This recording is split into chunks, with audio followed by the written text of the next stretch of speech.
तो क्या हाल है आप सभी लोगों के। Welcome to infinite explainer. और आज मैं एक्सप्लेन करने वाला हूँ स्वॉर्ड मास्टर ऑफ वॉरक्राफ्ट का episode number 2। So without wasting any time let's get started. तो एपिसोड की स्टार्टिंग होते है और अपना मेन कैरेक्टर बोलता है ये कौन सी जगह है, यहाँ पे तो बहुत अंधेरा है और मैं कौन हूँ। तो यहाँ पे हमें पता चलता है कि अपने मेन कैरेक्टर का पास्ट लाइफ का फ्लैशबैक चल रहा है और यहाँ पे हमें वो मार्शल आर्ट्स की बुक दिखाई जाती है। तो एक लड़का अपने मेन कैरेक्टर से बोलता है अबे पागल, तू सच में ये सब मानने लगा क्या? मार्शल आर्ट्स वगैरह होता है इंटरनल एनर्जी।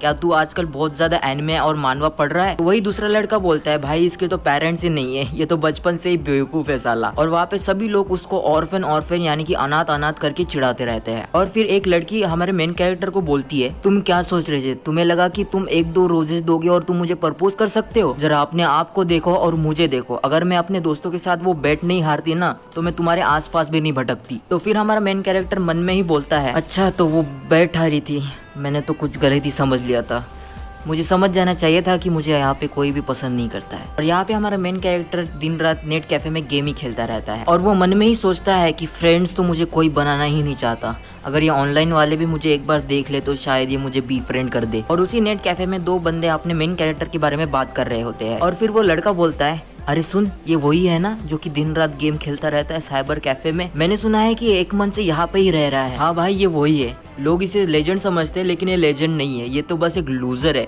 जो कि यहाँ पे छिपता है। और फिर अपना मेन कैरेक्टर मन में ही बोलता है कि मेरी लाइफ तो कुत्ते से भी ज्यादा वाहियात है, आज की अब तक जो भी हुआ हो वो सब एक सपना होता। और फिर सीन चेंज होता है और हमें एक आवाज सुनाई देती है और वो बोलती है उठ जा आलसी। और अपना मेन कैरेक्टर बोलता है कौन हो तुम? फिर वो बोलते हैं अगर तुम उठे नहीं तो मैं तुम्हें मारूंगी, इसलिए जल्दी उठ जा। हमें पता चलता है कि ये आवाज वीर की थी और वो बोलती है कि जल्दी उठ जा आलसी। और फिर अपना मेन कैरेक्टर अचानक से वीर का हाथ पकड़ लेता है और उसे अचानक अपनी तरफ खींच लेता है और फिर हमें और एक लव सीन दिखाई जाता है। वीर बोलते है ये तुम क्या कर रहे थे? तो अपना मेन कैरेक्टर बोलता है सॉरी मैं एक सपना देख रहा था, तुम्हें अचानक हड़बड़ा गया। यहाँ पे हमें पता चलता है कि अपने मेन कैरेक्टर का नाम लियू फेंग है और फिर हमें एक आवाज सुनाई देते है लियू फेंग जल्दी नीचे आ, तुझे काम भी करना है। वीर बोलते हैं चलो जल्दी वरना ग्रैंडपा गुस्सा हो जाएंगे, और हाँ मैंने तुम्हारे लिए नए कपड़े भी खरीदे हैं तो जल्दी से पहन लो। लियू फैंग भी बोलता है हाँ हाँ ठीक है पहन लूंगा। और फिर अपना मेन कैरेक्टर बोलता है मुझे यकीन नहीं हो रहा है कि आधा महीना हो गया है इस वर्ल्ड में आए हुए, मैं पहले बस दिन रात गेम खेलता था साइबर कैफे में, मैं कंप्यूटर एक्सप्लोजन में मर गया था बट मुझे यकीन नहीं हो रहा है कि मैं दूसरे डायमेंशन में ट्रैवल हो गया हूँ।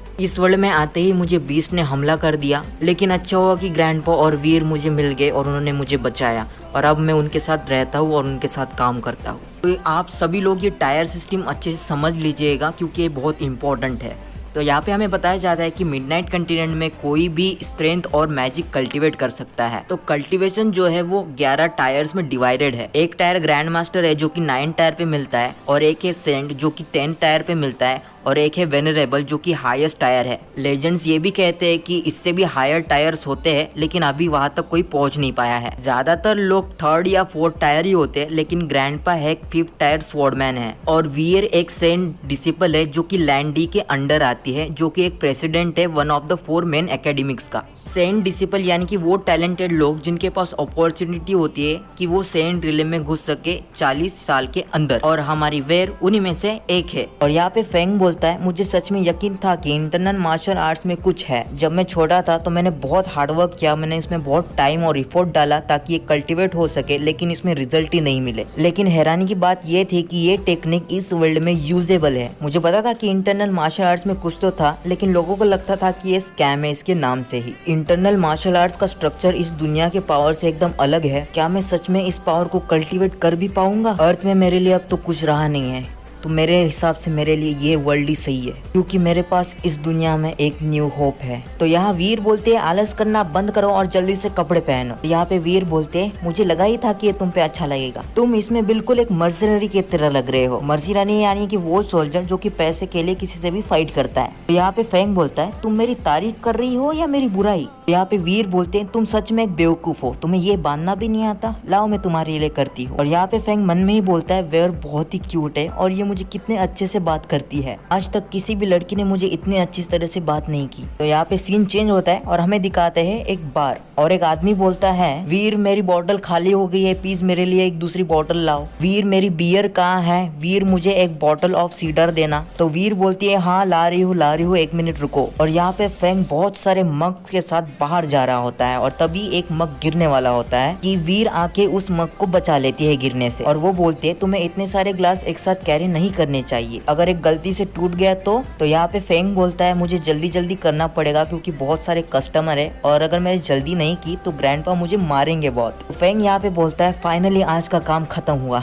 और तभी पीछे से वीर आती है और वीर फेंग को फ्लिक करके मारती है। और वीर यहाँ पे बोलती है क्या तुम सच में पागल हो, तुम्हें इतने सारे ग्लास एक साथ कैरी नहीं करने चाहिए, अगर तुमसे हैंडल नहीं होता है तो क्या तुम्हें डर नहीं लगता, तुम्हें वहाँ पे चोट भी लग सकती थी। फेंग यहाँ पे बोलता है मेरा कान दर्द कर रहा है। वेल मैंने वो सब एक साथ कैरी इसलिए किए ताकि मैं अपने आप को ट्रबल से बचा सकूं। और वीर यहाँ पे बोलते है तुम्हें ज्यादा टाइम नहीं हुआ है रिकवर करके और तुम अभी से केयरलेस बन रहे हो। और फिर फेंग कहता है हाँ सॉरी यार आगे से नहीं करूंगा। यहाँ पे वीर फेंग से एक सवाल पूछती है कि तुमने मुझे उस वक्त क्यों बचाया था, तुम तो मुझे जानते भी नहीं थे और तुम्हें मरने से डर नहीं लगता। यहाँ पे फेंग कहता है मैंने उसके बारे में ज्यादा नहीं सोचा, आफ्टर ऑल तुम्हारी लाइफ मेरी लाइफ से ज्यादा इम्पोर्टेंट है और मेरे पास ना ही कोई दोस्त है ना ही कोई रिश्तेदार, मेरी लाइफ बहुत ही ज्यादा पथेटिक है और अगर मैं मर भी गया तो किसी को फर्क नहीं पड़ेगा। और यहाँ पे वीर बोलते तुम ऐसी बातें मत करो क्योंकि मैं तुम्हारी केयर करती हूँ और तुम ये मत सोचो कि तुम अकेले हो क्योंकि आज से मैं तुम्हारी फैमिली हूँ। और फेंग यहाँ पे मन में ही सोचता है वेयर मेरी फैमिली,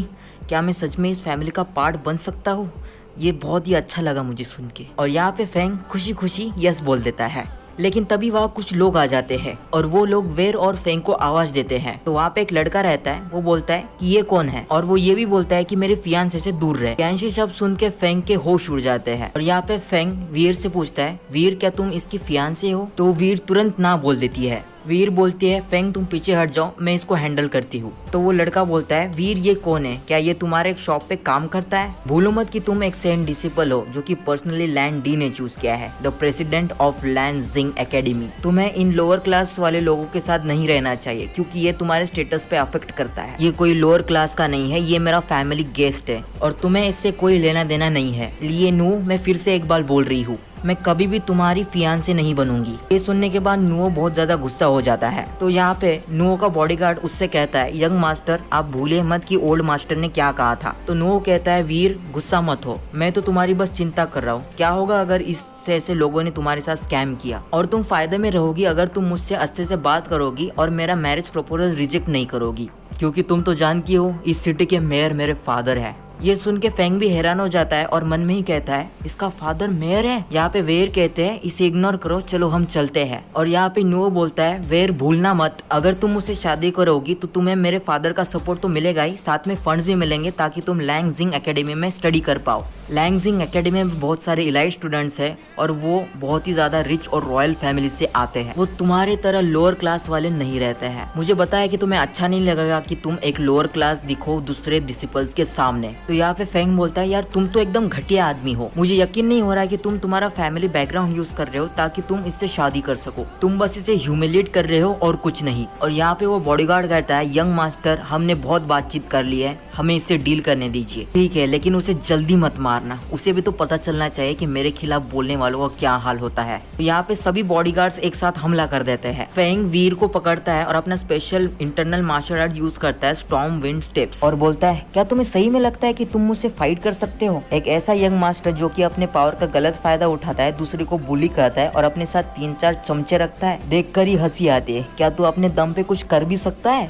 तू बस एक परवर्ट है और कुछ नहीं। ये सुनने के बाद नुओ को बहुत ज्यादा गुस्सा आता है और वो अपनी स्वॉर्ड को ड्रॉ करता है और बोलता है I am going to kill you right here right now. तो यहाँ वो अपने स्वॉर्ड से हमला करता है और फेंग भी अपना मार्शल आर्ट यूज करता है और फेंग यहाँ पे बोलता है क्या हुआ, बच्चे को बुरा लग गया। ये सुन के नुओ बहुत ज्यादा ट्रिगर्ड हो जाता है और अपनी स्वॉर्ड से लगातार हमले करना शुरू कर देता है। यहाँ पे फेंग बोलता है अगर तुम्हें इतना ही स्वॉर्ड चलाना आता है तो तुम मेरा बाल भी बांका नहीं कर पाओगे। और फिर फेंग उसे एक बुक्का मार देता है और सभी बॉडीगार्ड्स को भी हरा देता है। और फेंग अपने मन में ही बोलता है मेरे विंड स्टेप बहुत ही ज्यादा पावरफुल हो गए हैं, इसकी स्ट्रेंथ और स्पीड 3 गुना ज्यादा हो गई है और अब ये यूजलेस नहीं रहा। ये कैसे फीलिंग आ रही है मुझे, क्या ये मेरी इंटरनल एनर्जी है जो कि मेंशन की थी इंटरनल मार्शल आर्ट्स में। अब जब मेरे पास खुद का इंटरनल एनर्जी है इसका मतलब मेरा कल्टीवेशन शुरू हो गया है। As expected hand to hand combat से मैं जल्दी स्ट्रॉन्गर बन सकता हूँ, लेकिन मुझे अभी तक नहीं पता कि मैं इस वर्ल्ड में कौन से टायर का हूँ। तो यहाँ पे वीर बोलते हैं नॉट बैड लियू फेंग, मुझे पता नहीं था कि तुम इतने ज्यादा पावरफुल हो। तो यहाँ पे फेंग बोलता है मुझे भी नहीं लगा था कि मैं इतना स्ट्रांग हूँ। ली नो के फादर इस सिटी के मेयर है,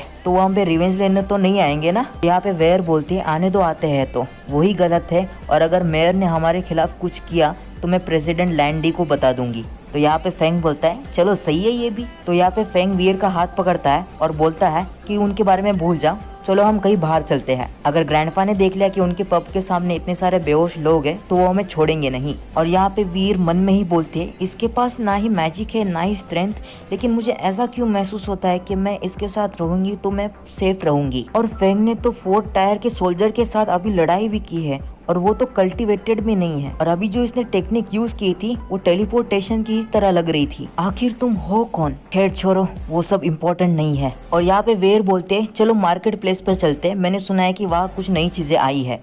और यहाँ पे फेंग बोलता है ठीक है चलो चलते हैं। तो यार इसी के साथ हमारा एपिसोड नंबर 2 यहीं पे खत्म होता है। तो एंड में बस यही बोलूंगा, अगर आपको मेरी वीडियो पसंद आई तो इस वीडियो को लाइक ठोको, और अगर आप ऐसे एक्सप्लेनेशन वीडियो देखना चाहते हैं तो चैनल को सब्सक्राइब ठोको। तो यार मिलता हूँ आपको एपिसोड नंबर 3 के साथ, तब तक के लिए bye bye, see you soon, enjoy and take care.